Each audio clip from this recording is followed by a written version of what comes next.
Hey, what's up everybody? So today I'm going to be channeling my inner lumberjack and talking about this flannel I got made by the Flathead. Let's go.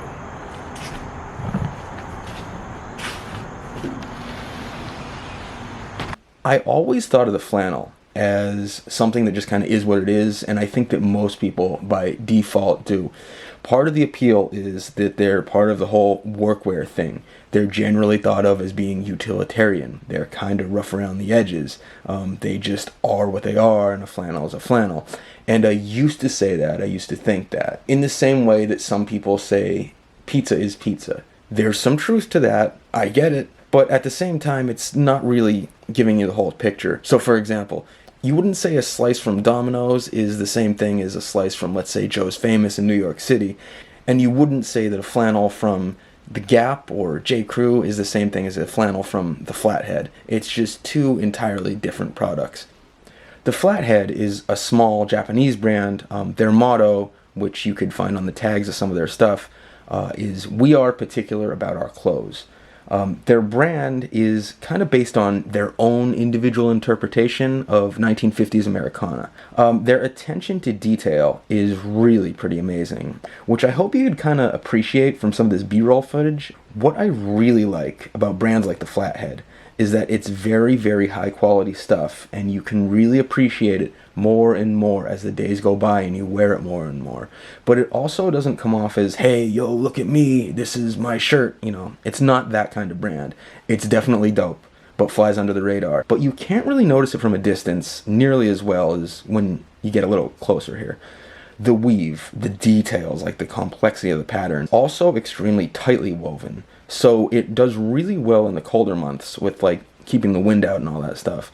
Another thing, they're super soft to wear. Like, look at this brushed lining. I've had this shirt for about 2 years now, and in terms of durability, it feels like it's going to last a lot longer. And, you know, it stays nice, the colors are bright, it feels like, given the nature of the weave, and it just kind of molds around your body a bit.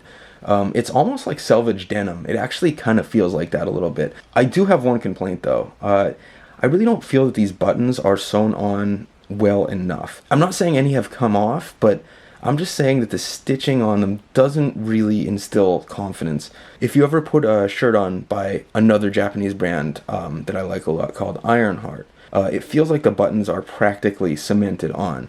It's a small gripe, but to me, at this price point, I don't really think that should be a thing. And that's the next thing, you know, the price point. Okay, so ultimately most people, if they're watching a video about a Flathead flannel, they're probably just trying to figure out, is it worth the money?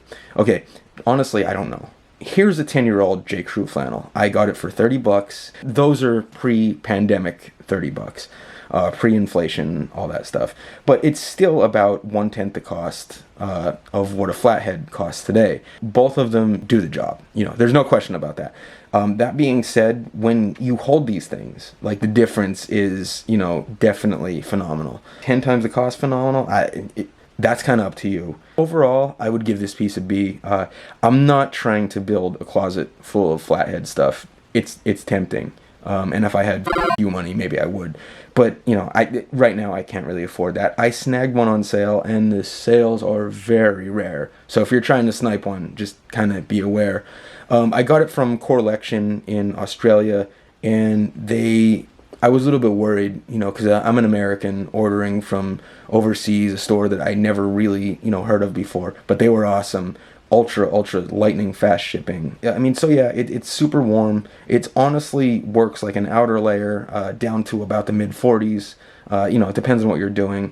I think most people will want to size up. You know, I do a large, you know, 42 in most things most of the time.